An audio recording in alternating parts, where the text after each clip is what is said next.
الحمد لله رب العالمين.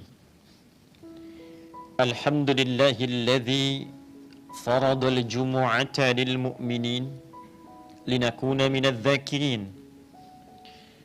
ثم الصلاة والسلام على الحبيب الكريم نبينا وسيدنا محمد الأمين وعلى آله وصحبه وذرياته وأمته إلى يوم الدين. أما بعد، فيا عباد الله أحباب الله وأحباب رسوله صلى الله عليه وسلم، أوصي نفسي وإياكم بتقوى الله فقد فاز المتقون، فلا تموتن إلا وأنتم مسلمون.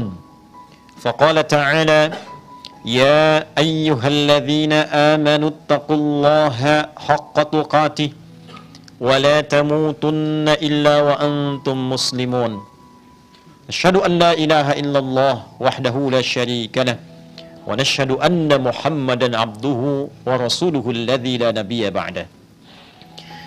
Hadirin jamaah Jumat rahimani wa rahimakumullah.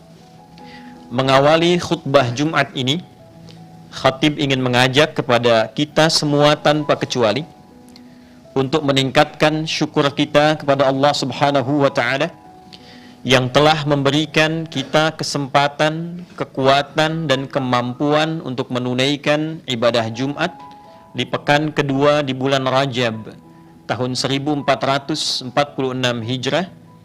Semoga Jumat kali ini dijadikan oleh Allah Subhanahu wa taala sebagai Jumat yang berkah dan terbaik di antara sekian Jumat yang pernah kita lalui.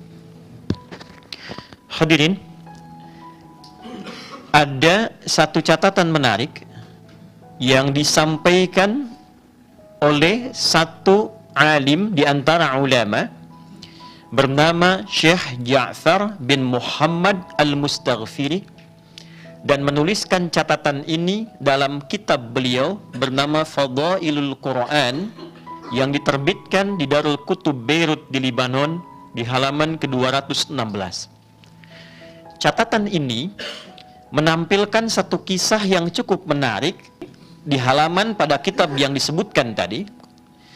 Didapatkan seorang sahabat utama bernama Mu'adz bin Jabal radhiyallahu ta'ala anhu yang kelak akan menjadi sosok sahabat mulia yang istimewa di antara periwayat wahyu, di antara tokoh utama yang banyak meriwayatkan hadis Nabi Muhammad sallallahu alaihi wasallam, khususnya terkait dengan peningkatan takwa kepada Allah Subhanahu wa taala.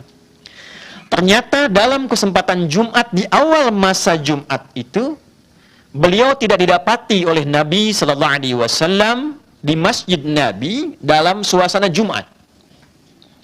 Lantas selepas itu dicarilah oleh Nabi sallallahu alaihi wasallam, ditanyakan kepada para sahabat.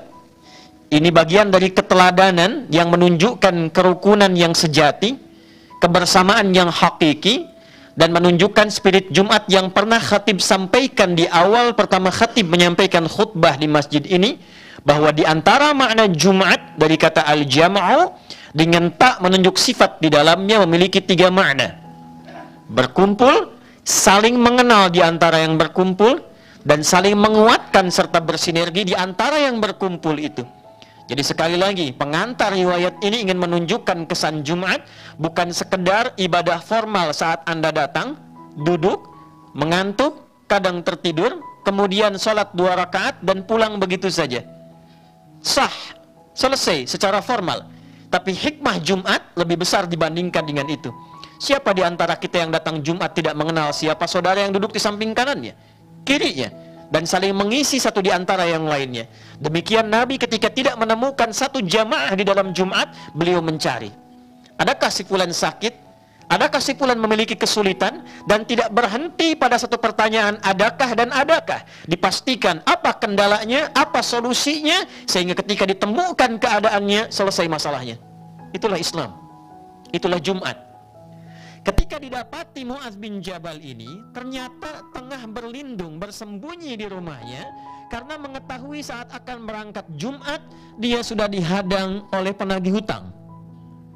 Beliau terjebak dalam satu hutang, kemudian tahu penagih hutang itu menunggu dalam kesempatan Jumat, Mu'adz akan keluar dan merasa belum punya kesiapan untuk membayar di hari itu, sehingga menyimpulkan, saya menetap di dalam rumah untuk menghindari konflik sebelum menuju ke arah Jumat.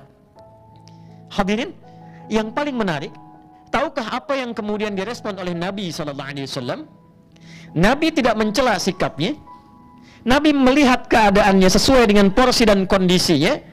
Di awal masa-masa Jumat, belum turun yang ketat tentang ketentuan Jumat, belum memahami tentang hakikat Jumat. Nabi menempatkan keawaman Mu'adz pada saat itu sebelum menjadi seorang alim yang sangat istimewa. Sikap berikutnya, orang belum tahu, diberitahu, bukan dicela, bukan dimarahi, bukan dijauhkan, bukan dipersekusi. Maka Nabi datang dengan kecerahan yang luar biasa, dengan wajah yang sangat memikat, dengan keadaan yang sangat luar biasa dan istimewa, dan mengatakan kepada Mu'adz dengan solusi, bukan dengan celaan, bukan dengan desakan, bukan dengan pertanyaan yang menambah beban, tapi dengan solusi. Kata Nabi SAW, maukah engkau aku ajarkan ayat dalam Al-Quran yang jika engkau baca akan ini, bila pun kau memiliki tumpukan hutang segunung Uhud, Allah berkenan akan memberikan limpahan rizki kepadamu yang melepaskan engkau dari jeratan hutangmu. Maka disampaikanlah kemudian oleh Nabi SAW firman Allah Subhanahu wa ta'ala di dalam Al-Quran surah Ali Imran di ayat yang ke-26 dan ayat ke-27. A'udzubillahi minasyaitonirrajim. Bismillahirrahmanirrahim. Qulillahumma malikal mulki tu'til mulka man tasha' wa tanzi'ul mulka mimman tasha' wa tu'izzu man tasha' wa tudhillu man tasha' biyadikal khair innaka ala kulli syai'in qadir. Tulijul laila fin nahar wa tulijun nahara fil lail wa tukhrijul hayya minal mayyiti wa tukhrijul mayyita minal hayy wa tarzuqu man tasha' bighairi hisab. Nabi ajarkan doa di penutup ayat itu dengan mengatakan, Ya Rahmanad dunya wal akhirah wa rahimahuma tarhamu man tasha' aw tu'ti man tasha' wa tamna'u mimman tasha'. Allahumma arhamni rahmatan tughnini birahmatika an rahmati man siwak. Dalam riwayat lain, aqdi daini. Ya Allah, dengan semua kandungan yang tercantum di dua ayat ini, keluasan rahmatmu yang meliputi seluruh semesta, khususnya langit dan bumi, maka dengan rahmatmu yang menguasai segala hal, anugerahkan dengan limpahan rahmat itu kemampuan kepada hamba untuk melunasi hutang-hutang hamba. Kemampuan kepada hamba. Dia tidak minta uang turun dari langit. Dia tidak minta dinar dan dirham turun dari langit. Dia diajarkan oleh Nabi minta kepada Allah Subhanahu wa ta'ala kemampuan untuk melunasi utang-utang yang terjerat dengan itu dalam kehidupan hariannya. Hadirin, satu kisah. Nanti kita akan simpulkan di akhir bahwa setelah kejadian itu Mu'adz bertawakal kepada Allah, berikhtiar menjemput makna ayat tadi, dan kemudian mendapatkan rizki yang diinginkan, yang bahkan bukan hanya melunasi utangnya, tapi mengangkat derajatnya di sisi Allah Subhanahu wa ta'ala, sehingga menjadi tokoh yang kita kenal sampai detik ini. Hadirin, di sisi yang berbeda, kisah ini didokumentasikan oleh Imam Abu Daud dalam sunannya, nomor hadis 1555, yang kelak kemudian diriwayatkan sampai kepada kita melalui tokoh utama. Bila tadi sahabat Mu'adz bin Jabal, sekarang berpindah kepada sosok namanya Abu Umamah. Abu Umamah satu ketika datang ke masjid, seperti keadaan kita sekarang. Dia duduk di satu bagian di masjid, wajahnya begitu muram, keadaannya lesu. Datang Nabi SAW, ini pelajaran penting sekali terkait dengan ekspresi yang kita tampilkan dalam kehidupan. Nabi itu melihat orang akan sesuai dengan keadaan yang dibutuhkan orang itu, dan melihat wajah itu orang punya harapan. Gimana caranya orang punya persoalan, melihat wajah kita itu tidak menambah beban, dan dia mendapatkan harapan, walaupun belum tentu apa yang didapatkan dari orang itu menjadi solusi. Tapi setidaknya sebagai seorang muslim, bertemu dengan siapapun, bagaimana orang itu bisa gembira, melihat pada diri kita ada kebaikan, melihat diri kita mendapatkan satu harapan-harapan kemuliaan. Tidak pernah didapatkan gambaran dari wajah Nabi Muhammad SAW ketika dipandang oleh siapapun, dilihat oleh siapapun, kecuali mereka gembira memandangnya, mereka punya harapan dalam pandangannya, dan mendapatkan kasih sayang dalam pertemuannya. Itulah ainur rahmah, cara pandang Nabi SAW. Datang dengan senyuman, bertanya Nabi, apa gerangan yang membuat engkau begitu tertekan, sehingga keadaan dirimu begitu layu dan seakan kehilangan harapan. Dia berkata, ya Rasulullah, au bima ma'na, saya tertekan dengan keadaan hutang yang mendera saya saat ini, penuh dengan tekanan. Saya datang ke masjid untuk mengadu. Maka apa yang Nabi sampaikan? Maukah engkau aku ajarkan satu doa? Hadirin, bisa Nabi mengeluarkan dari sakunya untuk mengatakan, pergi, bawa ini, lunasi hutangmu. Tapi apa yang Nabi ajarkan yang lebih istimewa daripada itu? Nabi tidak memberikan ikannya, Nabi memberikan kailnya. Yang kail itu bukan sekedar menjadikan ia tertancap di dalamnya, tapi menautkan dirinya dengan ikhtiar, dengan jalan tawakal kepada Allah Subhanahu wa ta'ala. Maka hal pertama yang diajarkan oleh Nabi yang menarik, Nabi katakan, kul, bacalah ini. Allahumma inni a'udzubika minal hammi wal hazani wa a'udzubika. Ini bagian yang kedua yang sangat menarik, saudara. Bagian kedua yang sangat menarik, bukan hanya satu part, dua part, sampai kepada tiga bagian part. Allahumma inni a'udzubika minal hammi wal hazani wa a'udzubika minal ajzi wal kasali wa a'udzubika minal jubni wal bukhli. Baru yang terakhir, part akhirnya, wa a'udzubika min ghalabati daini wa qahrir rijal. Ya Allah, hamba menautkan kebutuhan hamba kepadamu, yang dengan itu hamba ingin berikhtiar mengentaskan kesulitan hamba dan menghilangkan tekanan dari utang yang mendera. Hamba mohon ya Allah, lindungi hamba dan jauhkan hamba, yang pertama, minal hammi wal hazani, dari kegelisahan yang membuat hamba meratap dalam hidup dan larut dalam kesedihan. Ternyata saudara, yang diajarkan oleh Nabi, permintaan yang pertama itu bukan limpahan hartanya, bukan uangnya, bukan materi untuk melunasi utangnya. Ada yang lebih penting daripada itu. Kemampuan kita berikhtiar untuk menjemput anugerah Allah dari rizki itu. Jika datang kesedihan, jika larut dalam ratapan, tidak pernah muncul kemudian kemampuan yang tangguh itu. Jadi hal pertama yang diajarkan oleh Nabi, apapun yang menimpa kita, yang terjadi dalam kehidupan kita, bila Allah tetapkan, hadapi. Allah telah anugerahkan pada kita kemampuan yang istimewa untuk menghadapi segala apapun. Namun terkadang dengan pesimisme, dengan kesedihan, hazan, dengan ratapan, tugas apapun, walaupun Anda punya kemampuan, tapi Anda dirundung oleh pesimisme yang mendalam, sekecil apapun tugas tidak akan pernah bisa diselesaikan. Maka yang pertama Nabi mengajarkan, ini bukan masalah utangnya, ini masalah mentalmu, kata Nabi. Tapi disampaikan dengan bahasa yang lembut, jauhkan diri dari sikap pesimis. Engkau kan tahu Allah Tuhan yang maha luas, Allah Tuhan yang pemberi, dititipkan padamu kemampuan yang luar biasa, didesain dengan ketentuan yang sangat luar biasa. Tapi kalau engkaunya pesimis, mentalmu jatuh dalam ratapan, jatuh dalam kesedihan, jangankan yang besar, hal kecil pun tidak akan pernah engkau bisa tuntaskan.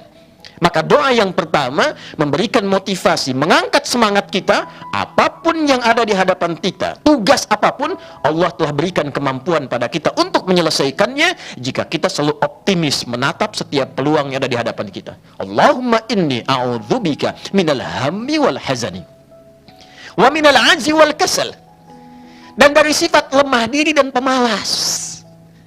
Hadirin yang kedua, ini ada pekerjaan, kerjakannya, aduh malas nih, wah capek kayaknya nih, wah ini suasananya nggak memungkinkan. Sikap semacam itu tidak menyelesaikan masalah.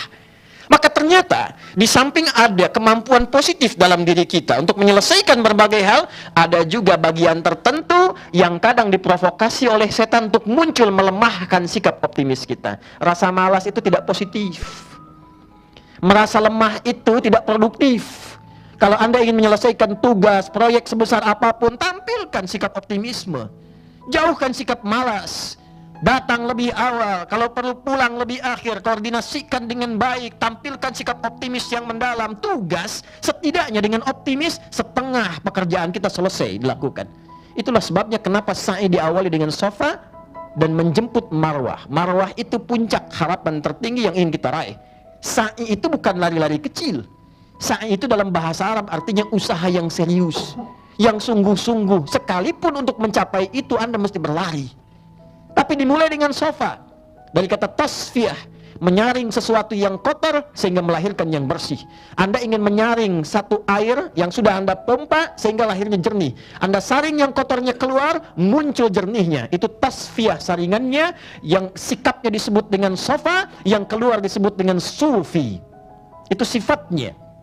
Jadi ketika kita sifatnya bersih, saring, malas, saring, ratapan, saring, pesimis, hilangkan. Kelemahan, jauhkan. Optimis, majukan. Maka orang yang bergerak dengan sikap-sikap positif, dia sudah ada di puncak bahkan sebelum dia bergerak dan menjemput marwah yang dia inginkan. Allahumma inni a'udzubika minal ajzi wal kasali wa a'udzubika minal jubni wal bukhli. Dan aku berlindung padamu ya Allah dari sikap pecundang dan pelit. Setelah dapat rizkinya, setelah dia berusaha, setelah diberikan kemampuan, ternyata tak punya kemampuan untuk berbagi. Itu disebut oleh Nabi, orang yang dititipkan rizki, dengan peluang dia mencari amal soleh dengan rizki itu, mudah bagi Allah titipkan pada hamba yang lain. Tapi ketika Allah titipkan pada dirinya, baik dengan ilmu, dengan kedudukan, dengan harta, bahkan dengan tenaga, ternyata hikmah dibalik semua titipan itu agar kita mencari legasi terbaik sebelum pulang kepada Allah. Jadi kata Nabi, kalau ada orang diberikan kelebihan, setelah dirinya cukup, keluarganya cukup, kerabatnya cukup, dan dengan itu dia menatap kebaikan ke depan, belum mampu untuk menggunakan itu sebagai instrumen beramal soleh, disebut oleh Nabi sikap pecundang seperti itu. Hanya mementingkan keadaan dirinya yang belum tentu semua yang Allah anugerahkan pada dirinya itu bisa membuat dia abadi dalam kehidupan. Maka ini bagian ketiga, baru setelah mentalitas itu kuat. Aku optimis, aku bisa mengatasi masalah ini. Semua tekanan aku tepikan. Sekarang aku menatap masa depan, dan bila aku dapatkan, aku akan jadi pribadi yang lebih baik. Setelah mendapatkan itu, baru diajarkan yang keempat.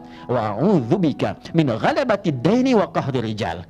Baru minta sama Allah, ya Allah sudah siap aku sekarang untuk memohon kepadamu. Limpahkan rizki kepadaku untuk melunasi utang-utangku dan bebaskan aku dari berbagai tekanan yang menekan dalam hidupku. Saudara, ini mentalitas. Seringkali orang menyampaikan redaksi hadis ini dengan sekedar amalan-amalan ritual verbal. Baca ini pagi, baca ini sore. Anda baca, tapi kalau Anda mentalnya masih lemah, masih pesimis, tidak pernah optimis menatap kehidupan, tidak akan pernah apa yang dijanjikan itu turun. Kecuali sekedar jadi amalan-amalan rutin. Ibadahnya betul, ada. Pahala ada. Tapi apa yang kita dapatkan dari situ belum tentu diraih menyelesaikan masalah kita. Lantas dengan itu Anda salahkan hadisnya. Saya sudah baca ya Allah, ya Rasulullah saya sudah amalkan, kenapa utang saya belum lunas? Mental Anda belum sembuh. Sikap kita mengatasi masalah belum turun.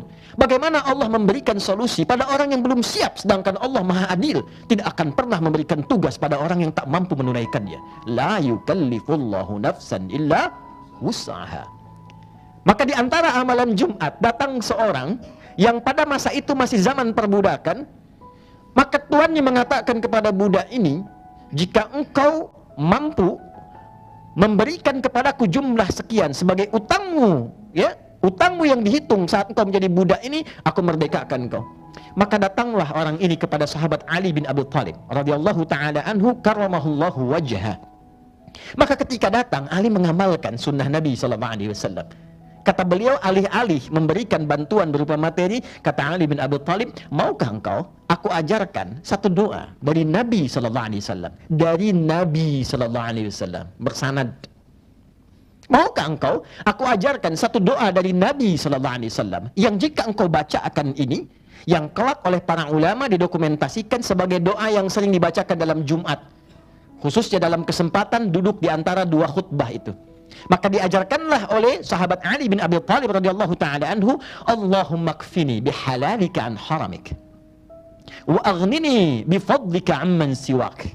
Dalam riwayat lain, Allahumma kfini bihalalika an haramik wa aghnini bita'atika an maksiyatik wa bifadlika amman siwak. Ya Allah, mohon cukupkan hidupku dengan semua yang halal darimu saja, dan jauhkan aku dari perkara-perkara haram yang tidak ditetapkan olehmu. Dan mohon ya Allah, kayakan aku dalam hidupku pertama dengan amalanku kepadamu. Jadi mendahulukan amalnya untuk bekal pulang. Ini orang visioner, karena doanya dari Nabi. Anda mau datang ke sini, ke Sudirman, ke masjid ini, bukankah butuh bekal? Anda pulang, tak mungkin pulang tanpa bekal. Anda mau pakai kendaraan, butuh bensinnya, ada bekalnya. Besok lusa, waktunya tiba, kita pulang menghadap Allah, pindah tempat, sama-sama butuh bekal. Saudara, dengan logika yang sama, bekal apa yang kita siapkan kalau kita pulang kemudian kepada Allah? Kan hukum pindah tempat itu mengatakan secara logika mesti ada bekal. Anda pindah dari Jakarta ke Bandung, mesti ada bekal. Interdunia saja Anda perlu bekal. Sekarang Anda pindah alam, pindah dimensi, dari dunia ke akhirat. Pertanyaan dasar pertama, bekalnya apa? Beruntungnya, berbahagianya kita sebagai muslim, semua konsep kehidupan itu jelas. Di alam kubur bekalnya ini, amalannya ini, pertanyaannya ini, keadaannya begini. Di akhirat bekalnya ini, caranya begini, kehidupannya begini, mengatasinya begini, solusinya begini. Anda silahkan cari di buku manapun, referensi manapun yang menjelaskan etapa kehidupan dengan semua solusinya, Anda tidak akan temukan kecuali di dalam petunjuk-petunjuk keislaman, baik dalam Al-Quran ataupun hadis Nabi Muhammad SAW. Bekal kita apa? Maka ketika meminta, orang yang visioner berpikir panjang diajarkan oleh Nabi, hei, engkau tinggalkan dunia, sifat dunia hilang. Engkau pejabat, meninggalkan dunia, jabatanmu hilang. Silakan Anda cek di semua makam nisan kuburan, apakah jabatan disebutkan? Anda hanya akan temukan harapan tertingginya bukan jabatan, almarhum. Almarhum itu yang disayang oleh Allah. Bagaimana kita pulang disayang Allah? Bagaimana bisa disayang? Kalau untuk salat belum semangat, untuk baca Quran belum mampu, semangat tidak ada. Nabi menghargai orang yang ingin baca Quran dengan segenap kemampuannya, walaupun dia belum fasih membacanya. Nabi katakan falahu ajran, dia dapat pahala 2 kali lipat. Orang yang lancar gampang baca Quran, yang tidak lancar pengen dia bisa baca saja, kata Nabi falahu ajran, dia dapat 2 pahala. Pahala keinginan kuat dia untuk membaca, dan yang kedua pahala dari semua bacaan yang bisa dia kumpulkan. Tapi poinnya adalah akhirat didahulukan. Bita'atika amma maksiatika, Allah berikan hamba kemampuan untuk menaatimu, taat kepadamu dalam salat, taat kepadamu dalam pekerjaan, taat kepadamu di rumah tangga, dan jauhkan hamba dari segala peluang-peluang dan potensi maksiat. Baru yang ketiga, bifadlika amman siwak, ya Allah anugerahkan hamba darimu rizki yang terbaik, yang paling utama, dan bukan dari sisi lain yang tidak engkau tetapkan. Ketika semua jalan buntu di dunia, serahkan semua urusan kepada Allah untuk memberikan yang terbaik dalam kehidupan kita. Makanya sahabat sering datangnya ke masjid. Minimal apa? Minimal hatinya tenang dulu. Minimal tenang dulu. Jadi ketika hati tenang, hati tentram, pikiran kita jernih. Saudara, jiwa yang tenang melahirkan pikiran yang cemerlang. Anda punya masalah, kita punya masjid. Di gedung ini bahkan disediakan masjid. Datang, turun ke lantai 3, ambil wudhu, sholat 2 rakaat. Walaupun solusi belum datang, ketenangan itu muncul. Boleh jadi masalah tidak selesai, bukan Anda kurang hebat, bukan Anda kurang mampu, Anda kurang tenang. Itu yang kita butuhkan. Hadis-hadis ini mengajarkan kepada kita bahwa yang pertama, Islam tidak melarang kita berutang, tapi lebih menganjurkan kita untuk mengurangi beban-beban kehidupan. Jika tidak dibutuhkan, tidak perlu dilakukan. Tapi jika itu bagian dari tuntutan, tidak mengapa, asal punya keinginan kuat, komitmen yang sama juga untuk melunasinya. Itulah sikap gentle yang diajarkan dalam Islam. Anda berani minjam, Anda harus bisa berani melunasi. Ketika Anda meminjam, Allah menetapkan di saat yang sama Allah memberi hukum, dia bisa melunasi. Itu kaidah yang pertama yang dibangun oleh Nabi SAW. Bahkan Nabi pun berutang. Nabi pernah berutang dalam bisnisnya, Nabi pernah ditagih bahkan dalam keadaan yang kasar, dan Nabi dengan gentle mengatakan, oh ya, aku punya utang, aku lunasi. Mudah bagi Nabi memohon kepada Allah dan langsung hadir rezeki. Tapi kenapa diizinkan dengan skenario demikian untuk memberi contoh pada umatnya? Tidak salah dalam keadaan kita butuh, kita meminjam, tapi juga kita harus optimis untuk melunasi kewajiban kita seperti kita berani dalam meminjam. Yang kedua, perbaiki mentalitas. Jadikan setiap apapun dalam pekerjaan kita memiliki rasa optimis dalam diri kita yang paling dalam, bahwa ini sepanjang dihadapkan pada saya bisa saya selesaikan. Ada solusinya, bisa dituntaskan, dan kesedihan itu mungkin datang. Tantangan itu pasti, tapi dihadirkan oleh Allah bukan untuk membuat kita lemah dan pesimis. Tantangan didatangkan kepada kita untuk menguji apakah kita masih serius untuk bisa mewujudkan mimpi-mimpi yang telah kita tenun dari proyek-proyek kehidupan yang telah kita siapkan. Dari mana kita ketahui itu? Sebagai penutup, Al-Quran surah ketiga Ali Imran di ayat 142. Am hasibtum an tadkhulul jannata walamma ya'lamillahu alladhina jahadu minkum wa ya'lamas sabirin. Apa Anda duga begitu mudah meraih kesuksesan? Di dunia pekerjaan Anda ingin sukses? Di akhirat pengen sukses? Semudah membalikkan telapak tangan? Tidak. Kata Allah, walamma ya'lamillahu alladhina jahadu minkum wa ya'lamas sabirin. Sementara belum diketahui pada dirimu kesungguhan engkau untuk mengatasi berbagai ujian kehidupan, untuk menguji engkau apakah serius ingin mencapai kesuksesan itu. Maka jahadu dia turunan dari 3 kata. Ijtihad, kesungguhan dalam merencanakan. 2, jihad, kesungguhan dalam mengeksekusi di lapangan. Yang ketiga adalah mujahadah, kesungguhan dalam mengatasi gejolak hati. Jika Anda punya proyek, rumuskan dengan benar. Siapkan konsepnya dengan baik, yang terukur, yang runtut, yang sistematis. Setelah itu jangan cuma jadi konseptor, turun ke lapangan, lihat proyeknya, pastikan dengan baik. Tapi ingat, bisa terjadi di lapangan, singgungan itu bukan masalah fisik, bukan masalah pikiran, tapi kadang datang masalah hati, masalah iri hati, masalah saling kemudian ria, masalah kemudian saling mengisi, kadang-kadang muncul dendam dan sebagainya. Nah, kata Allah, kalau ingin sukses, atasi juga itu. Maka satukan jadi bagian keluarga. Anda bekerja satu tempat, jadikan semua keluarga. Jika sudah berkeluarga, maka saling mendukung, saling mensupport, membawa kebahagiaan bersama. Dan dengan itulah kita diajarkan dalam Islam ketinggian bersikap sebagai ibadah tertinggi kita kepada Allah Subhanahu wa taala. Barakallahu li wa lakum fil Qur'anil azim wa nafa'ani wa iyyakum bima fihi minal ayati wa dzikril hakim wa taqabbala minni wa minkum tilawatahu innahu huwas samiul alim. Ud'ullaha yastajib lana wa lakum jami'an.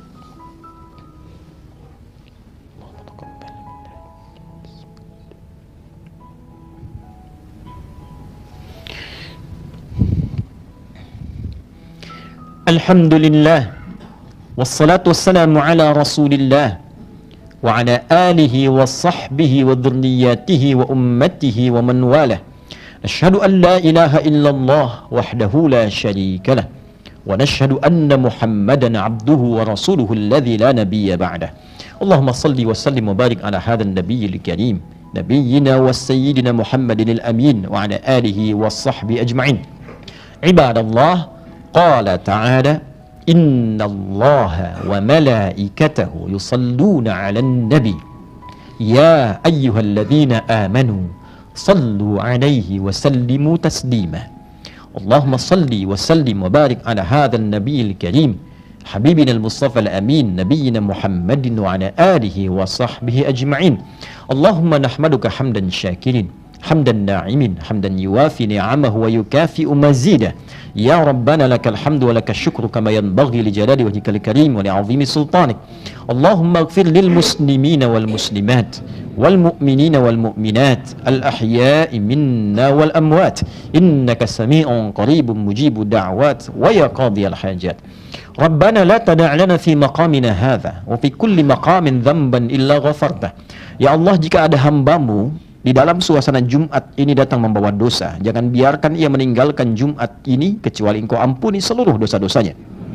Wala hamman illa farajtah. Ya Allah, jika ada hambamu siapapun yang datang ke Jumat ini dengan kegelisahan di hatinya, maka mohon jangan biarkan ia meninggalkan Jumat ini kecuali Engkau telah tenangkan keadaan jiwanya. wala dainan illa qadaitah, jika ada satu di antara kami ya Allah yang datang membawa kegelisahan dengan limpahan utang piutang pada beban hidupnya, maka mohon dengan keberkahan Jumat ini anugerahkan rizki kepadanya untuk melunasi utang-utangnya. Wala asiran illa yasartah, jika ada yang diuji dengan kesulitan di pekerjaan, di rumah tangganya, kehidupan sosialnya, maka mohon ya Allah dengan rahmat-Mu ringankan dan hilangkan seluruh kesulitannya. Wala maridan illa syafaitah, jika ada di antara kami yang diuji dengan penyakit seberat apapun, maka mohon angkat dan sembuhkan seluruh penyakitnya. Allahumma ati anfusana taqwaha wa zakkiha anta khairu man zakkaha anta waliyuha maulaha. Ya Allah, mohon bersihkan keadaan hati kami dari sifat iri hati, sifat dengki, jadikan dan isikan bagian dari dalam hati kami dengan takwa dan sifat-sifat kebaikan yang menyatukan kami dalam rahmat-Mu.